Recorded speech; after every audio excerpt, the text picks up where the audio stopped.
भारत के राष्ट्रपति का चुनाव होना है और उसी सिलसिले में मैं आज पटना आया हूँ। आप शायद इस बात से भी वाकिफ होंगे कि पटना वो शहर है जहाँ मैं पैदा हुआ था, जहाँ मेरा बचपन गुजरा, मेरी जवानी गुजरी, यहीं पढ़ा लिखा, यहाँ के पटना विश्वविद्यालय में शिक्षक भी रहा और उसके बाद आईएएस में आने के बाद बिहार काडर ही हमको मिला था और बहुत दिनों तक मैंने एक आईएएस ऑफिसर के रूप में अपनी सेवाएं दी थी इस राज्य को। यहाँ एक मोहल्ला है जिसका नाम है लोहानीपुर। पटना में आप लोग जानते हैं एक मोहल्ला है जिसका नाम है लोहानीपुर। तो लोहानीपुर अभियान के सिलसिले में आया हूं। ऐसे तो हर 5 साल पर राष्ट्रपति का चुनाव होता है, लेकिन आज मैं आपसे कह रहा था कि रोज आक्रमण हो रहा है हमारे देश के प्रजातंत्र के ऊपर। आज जो लेटेस्ट खबर आई है, आपने देखा होगा कि बहुत सारे शब्दों को अब अनपार्लियामेंट्री, असंसदीय बना दिया गया। आप पार्लियामेंट में खड़े होके तानाशाह शब्द का इस्तेमाल नहीं कर सकते। आप वहां पर जुमलेबाजी शब्द का इस्तेमाल नहीं कर सकते। वहां पर कोई भ्रष्ट है ये नहीं बोल सकते आप। तो अब क्या दृश्य होगा जो 18 जुलाई से पार्लियामेंट सेशन शुरू हो रहा है, उसमें यही होगा कि एक सदस्य खड़ा होगा बोलने के लिए और उसके हर वाक्य पर सत्तारूढ़ दल के लोग और जो चेयर पर बैठे व्यक्ति हैं वो कहेंगे आप रुक जाइए, आप असंसदीय भाषा का प्रयोग कर रहे हैं। हर कदम पर रोका जाएगा और कोई अपनी बात नहीं कह पाएगा। इसी के साथ ये भी खबर आई है कि पार्लियामेंट परिसर के भीतर, जहां पर कि महात्मा गांधी की बहुत बड़ी सी मूर्ति लगी है, अंबेडकर साहब की मूर्ति लगी है, वहां पर आप अब कोई प्रोटेस्ट, डिमॉन्स्ट्रेशन, कोई विरोध का प्रदर्शन नहीं कर सकते। तो मैं तो यहां तक कहूंगा कि अब सरकार को ये आदेश पारित करना चाहिए कि पार्लियामेंट का सदस्य क्या ड्रेस पहन के आएगा, कैसे बैठ जाएगा एक रो में, और उसके बाद उसके मुंह पर पट्टी लगी होगी, उसी तरह आएगा, उसी तरह जाएगा। देश के पार्लियामेंट का, संसद का, जहां मुझे भी बहुत दिनों तक रहने का मौका मिला है, इतना पंगु बनते हुए मैंने कभी नहीं देखा। लेकिन यह आज सब कुछ संभव है। मैं अभी विधायकों से मिला, यहां पर सांसदों से मिला, उनसे मैं कह रहा था कि अक्सर हम लोग बात कहते हैं कि प्रजातंत्र खतरे में है। प्रजातंत्र केवल खतरे में नहीं है, प्रजातंत्र समाप्त हो गया है इस देश में। और अगर देश की जनता नहीं जागी तो इससे भी भयंकर रूप हम लोगों को देखने को मिल सकता है। पार्लियामेंट्री सिस्टम ऑफ गवर्नमेंट का एक बड़ा जो फायदा होता है वो ये होता है कि सरकार फैसला करने के पहले सबको बुला के राय मशविरा करती है।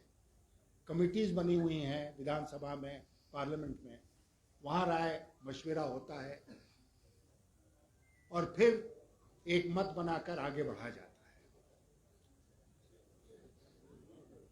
लेकिन आज की भारत सरकार सहमति बनाने में विश्वास नहीं रखती है, कंसेंसस में उसका विश्वास नहीं है।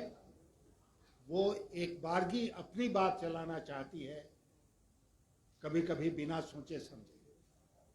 और ये अग्निपथ स्कीम जो आया है, जिसको लेकर सबसे ज्यादा बवाल बिहार में हुआ, और वो लाजमी था।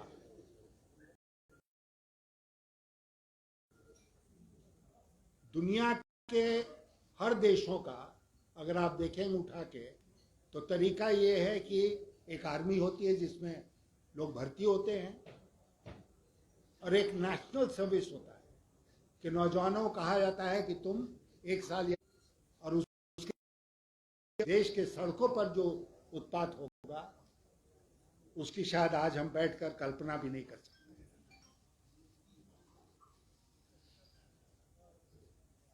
दो बातें और कह के मैं अपनी बात समाप्त करूंगा। नंबर 1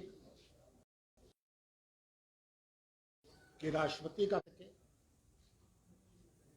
अगर राष्ट्रपति रबर स्टैंप है, अगर राष्ट्रपति प्रधानमंत्री के ही हाथों में कठपुतली है, तो फिर जाहिर है कि ये जो संवैधानिक दायित्व है राष्ट्रपति का, वो पूरा नहीं होगा। जैसा मैंने आपसे कहा, इसी धरती का पुत्र हूं,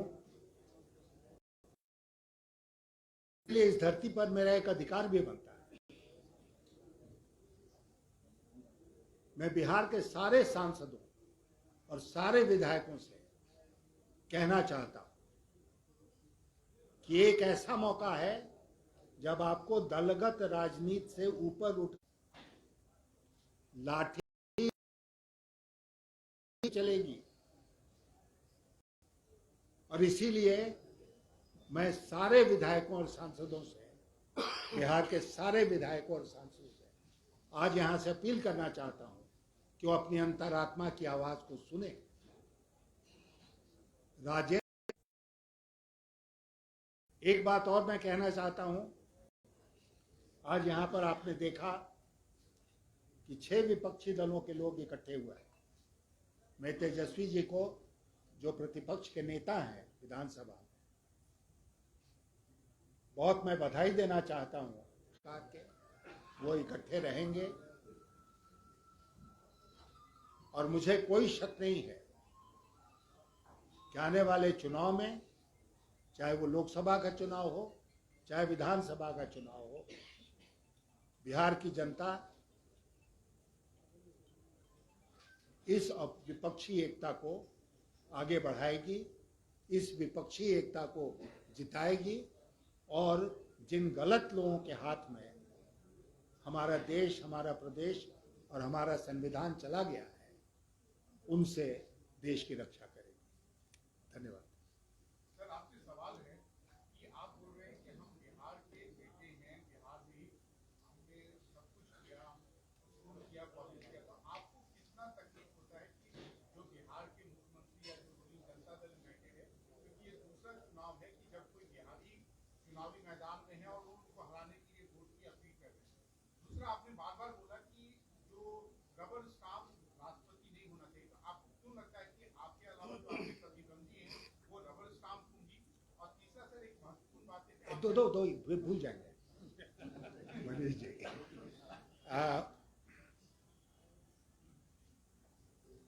अब दीजिए, भूल गए पहला। बिहार के मुख्यमंत्री जी, अब आपने जब बात खोली थी तो मैं कह देता हूं कि जब विपक्षी दलों ने तय किया दिल्ली में कि मैं उनका साझा उम्मीदवार बनूंगा राष्ट्रपति के चुनाव में, तो मैं कई लोगों को देश भर में फोन कर रहा था। बिहार के मुख्यमंत्री जी को भी मैंने रिपीटेडली फोन किया, संदेश पहुंचाया कि मैं उनसे बात करना चाहता हूं, लेकिन मैं शायद स्टेटस की तुलना में इतना नीचे कि उन्होंने मुझसे बात करना उचित नहीं समझा। तो बात उनसे नहीं हुई। उनसे अगर बात होती तो मैं यही बात बोलता जो आज मैंने कहा है विधायकों को और आपको।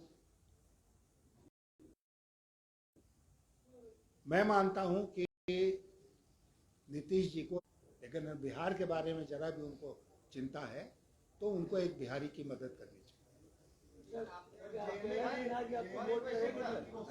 वन क्वेश्चन, बोलिए बोलिए बोलिए। इस बार भी दूसरे कैंडिडेट को सपोर्ट कर रही हैं, आप जाने वाले हैं महाराष्ट्र? नहीं, अब मेरे पास टाइम नहीं है महाराष्ट्र जाने का, और दोनों मीटिंगों में उपस्थित थी। मैं आपसे ये कहना चाहूँगा कि जैसे झारखंड मुक्ति मोर्चा ने एक समर्थन कर दिया, मैं तो अब यहाँ से रांची जा रहा हूँ, लेकिन शिवसेना झारखंड मुक्ति मोर्चा की तरह उन दोनों बैठकों में थी विपक्ष की, जिसमें कि मेरे नाम के ऊपर सहमति बनी और ये बात तय हुई कि उनको बढ़ाया जाए। अब उनकी क्या मजबूरी है वो बताएंगे, लेकिन आप जानते हैं इस बात को कि इसमें मैं केवल भारत सरकार से एक पॉलिटिकल लड़ाई नहीं लड़ा। इस चुनाव में खड़े होकर मैं उन सारी शक्तियों के साथ लड़ाई लड़ रहा हूं भारत सरकार की, जिसका लगातार दुरुपयोग भारत सरकार की है, और मेरा इशारा ईडी, इनकम टैक्स और सीबीआई की तरफ। क्यों उन्होंने खुद नहीं, हमने तो अपना खुद नामांकन दिया, सारे विपक्ष के नेता उस दिन मौजूद थे, सबके सामने हमने उठ के अपना नामांकन दिया रिटर्निंग ऑफिसर को। उन्होंने खुद क्यों नहीं दिया? प्रधानमंत्री ने क्यों दिया? वो जो एक तस्वीर है ना, अगर उन्होंने ऐसा कहा है तो उनसे कह दीजिए जाके कि वो यशवंत सिन्हा को जानते नहीं।